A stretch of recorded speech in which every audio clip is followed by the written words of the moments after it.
Vamos a ponernos en situación de una operación cardíaca, un bypass coronario, por ejemplo. El uso de los anticoagulantes es prioritario, ya que tenemos que evitar que en la propia operación o intervención quirúrgica se promueva la coagulación sanguínea. Sin embargo, cuando ya la intervención está finalizando de forma exitosa, hay que cortar el suministro anticoagulante. Bien sabemos que el principal anticoagulante que utilizamos en los ámbitos sanitarios es la heparina. Aparte de que podemos cortar el suministro de la heparina a un paciente en una operación quirúrgica para restaurar su función de la coagulación y de la hemostasis, tenemos que tener en cuenta que la heparina va a seguir ejerciendo su efecto terapéutico anticoagulante dentro del paciente, por lo cual cortar el suministro externo de heparina no es suficiente, sino que hay que contrarrestar los efectos anticoagulantes de la heparina. Aquí es donde entra el antídoto de la heparina y sus derivados de bajo peso molecular. Ese antídoto se conoce como la protamina y aunque es un análogo terapéutico de la heparina, es decir, la protamina también tiene cierto efecto anticoagulante, a las dosis normales resulta ser el némesis perfecto de la heparina.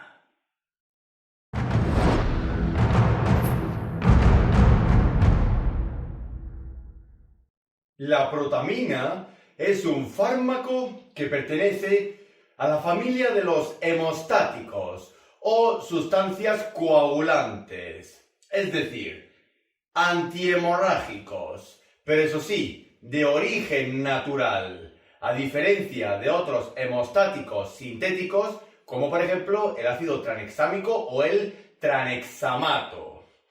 La protamina se considera el antídoto de la heparina, el principal anticoagulante del organismo. Y tenemos que saber que la protamina se descubrió por primera vez en los salmones, es decir, en los extractos de los peces del salmón. La protamina la podemos encontrar en el mercado sanitario y farmacéutico bajo su propio nombre genérico. Y también decir que la protamina, aunque sea un hemostático, posee cierta actividad anticoagulante, a la vez que la heparina, pero a las dosis normales, su principal efecto terapéutico es ser un antihemorrágico.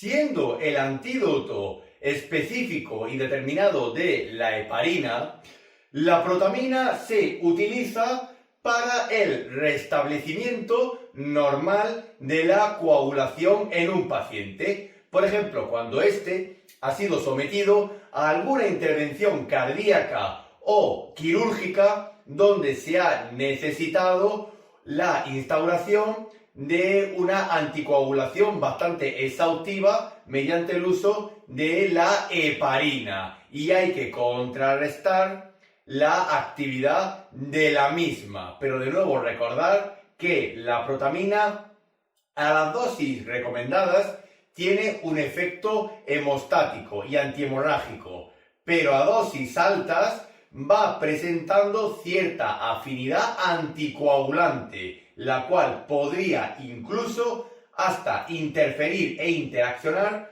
con la propia heparina en sí.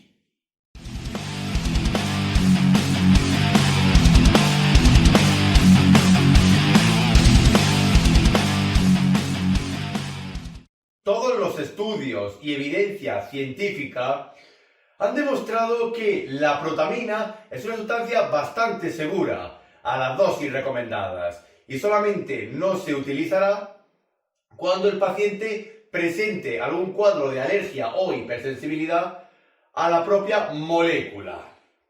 Y dentro de las precauciones tenemos que saber que la protamina se administra por perfusiones. Hay que revisar siempre la bibliografía de disoluciones y administraciones de la protamina según las guías de práctica clínica o ámbito sanitario en el que se presten los servicios profesionales. De nuevo, revisar que el paciente no sea alérgico a la protamina y, por supuesto, monitorizar la coagulación, es decir, monitorizar la función hemostática del paciente, más si éste, por ejemplo, ha sufrido una sobredosis de heparina y tenemos que ir viendo más o menos la administración de protamina para poder contrarrestar el efecto anticoagulante y restablecer la función de la coagulación normal. Tenemos que decir que la protamina es un antídoto único, es decir, se utiliza solamente para la reversión de la heparina y de la heparina de bajo peso molecular, pero no inhibe ni contrarresta a otros anticoagulantes, como por ejemplo los de tipo orales, la warfarina o el acenocumarol. La protamina solamente es el antídoto de la heparina, únicamente de ese anticoagulante. De nuevo decir que la protamina a dosis altas presenta cierto efecto anticoagulante que se va acrecentando, por lo cual pueden producirse efectos rebote de la administración de la protamina, los cuales hay que tener en cuenta en el paciente. Y también hay que tener extrema precaución en poblaciones jóvenes, en pediatría, ya que no se ha establecido una seguridad terapéutica de la protamina en estas poblaciones. Y revisar las interacciones de la protamina con el resto de la farmacología existente.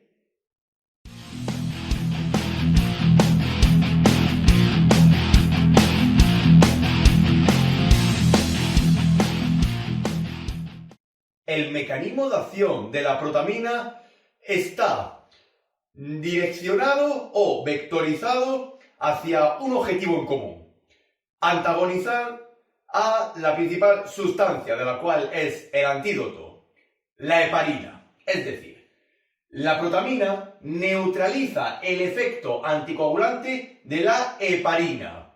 ¿Pero cómo lo consigue?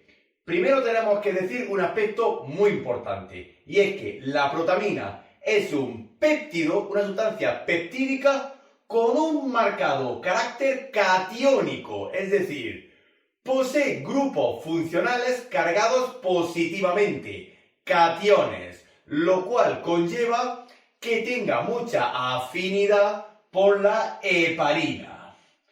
De ahí, la protamina forma un complejo estable con la heparina, pero que no tiene ningún efecto terapéutico. Por así decir, la protamina se une a la heparina formando una sustancia que es neutra, no ejerce ningún efecto en el cuerpo. Y esta sustancia se degrada y se retira por los sistemas de depuración orgánicos.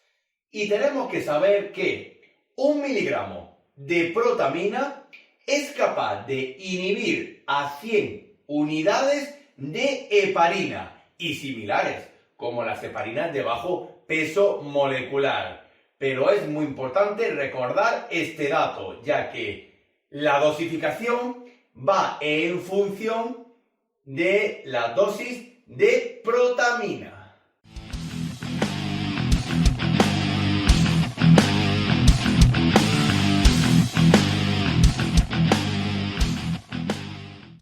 La vía de administración más usual de la protamina es la vía parenteral, tanto de tipo intravenosa periférica como intravenosa central. Y sabiendo que la protamina se presenta en el mercado sanitario y farmacéutico en forma de viales con una concentración de 10 miligramos por mililitro. De nuevo recordamos que 1 miligramo de protamina es capaz de inhibir a 100 unidades de heparina, por lo cual 10 miligramos de protamina son capaces de inhibir a unas 1000 unidades de heparina.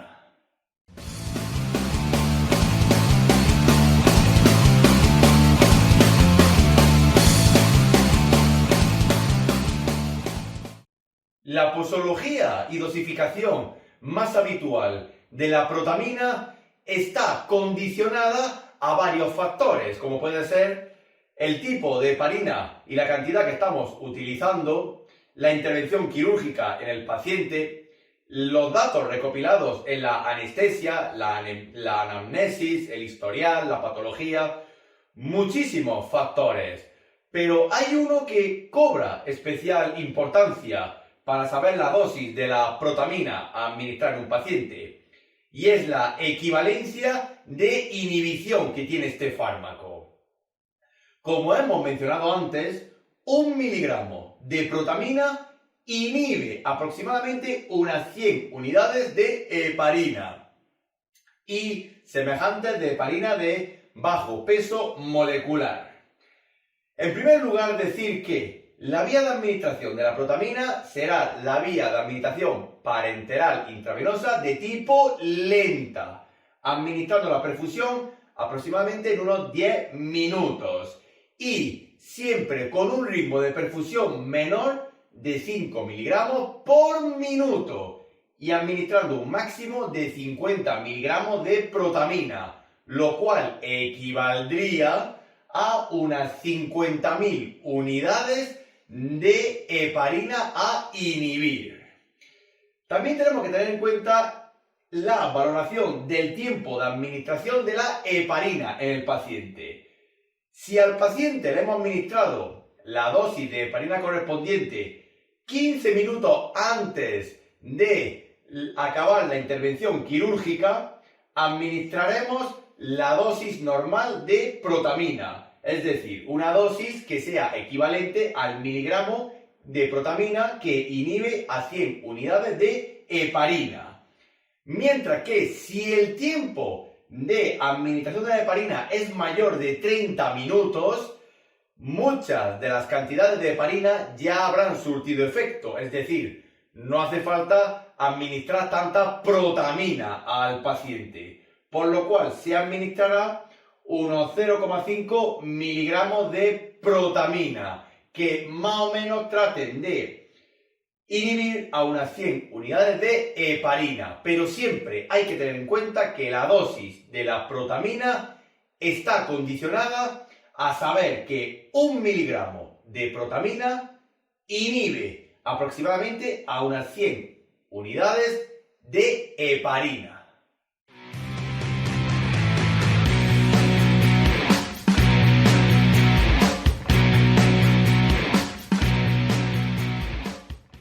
Dentro de la compatibilidad e incompatibilidad de la protamina con el resto de la farmacología existente, se ha demostrado que hay un sinfín de fármacos que se pueden mezclar a la vez y no con la protamina en las terapias conjuntas y en Y, por lo cual hay que revisar la bibliografía existente y administrar la protamina a poder ser por una vía parenteral única o por una luz única dentro de la vía central.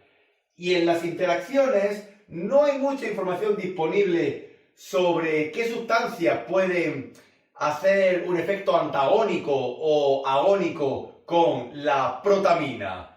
Pero sí tenemos que saber que la protamina a altas dosis va acrecentando su efecto anticoagulante, por lo cual podría provocar efectos rebote y sinergias con el propio anticoagulante al cual antagoniza, es decir, con la heparina.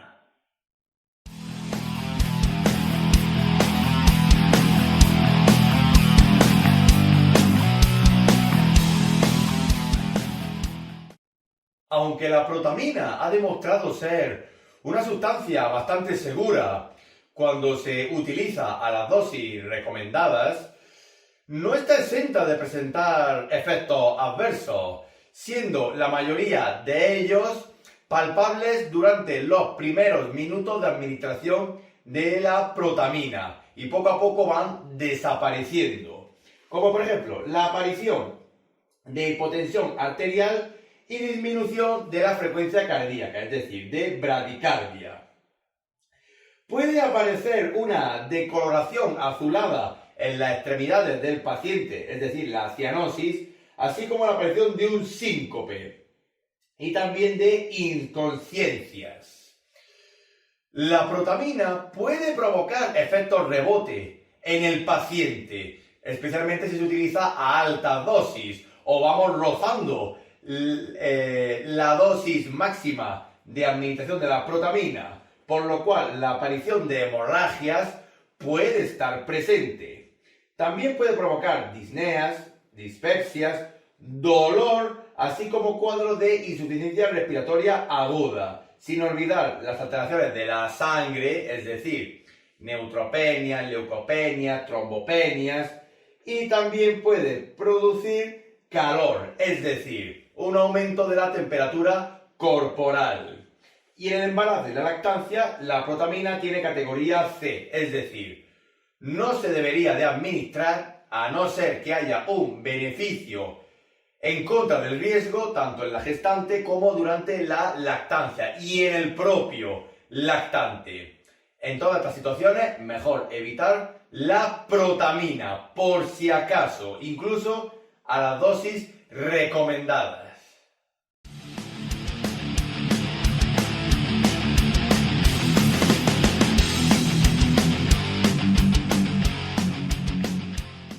Finalmente, tenemos que decir que la protamina, dentro de los ámbitos de dialización y técnicas continuas de reemplazo renal, no se dispone de mucha información sobre si es un fármaco dializable o no, y usualmente no suele requerir un ajuste de dosis, por ejemplo, si el paciente tiene cierto grado de nefropatía o de hepatopatía. Es muy importante recordar que la protamina es el antídoto único y determinado de la heparina, pero solamente de ella, de ningún anticoagulante más, solo de la heparina. También recordar que la protamina es un péptido catiónico, el cual se une a la heparina formando un complejo molecular inactivo, no tiene ninguna función terapéutica. Y el cuerpo, el organismo, poco a poco lo va a ir degradando y retirando del mismo. La protamina se administrará siempre de forma intravenosa lenta en unos 10 minutos y, muy importante, valorar el tiempo de administración de la heparina. Y, muy importante, recordar que la dosis de protamina está condicionada a la equivalencia de inhibición, es decir, 1 miligramo de protamina es capaz de inhibir aproximadamente unas 100 unidades de heparina. Y de ahí realizar el cálculo de la dosis a administrar en el paciente de protamina según la heparina que previamente hayamos administrado.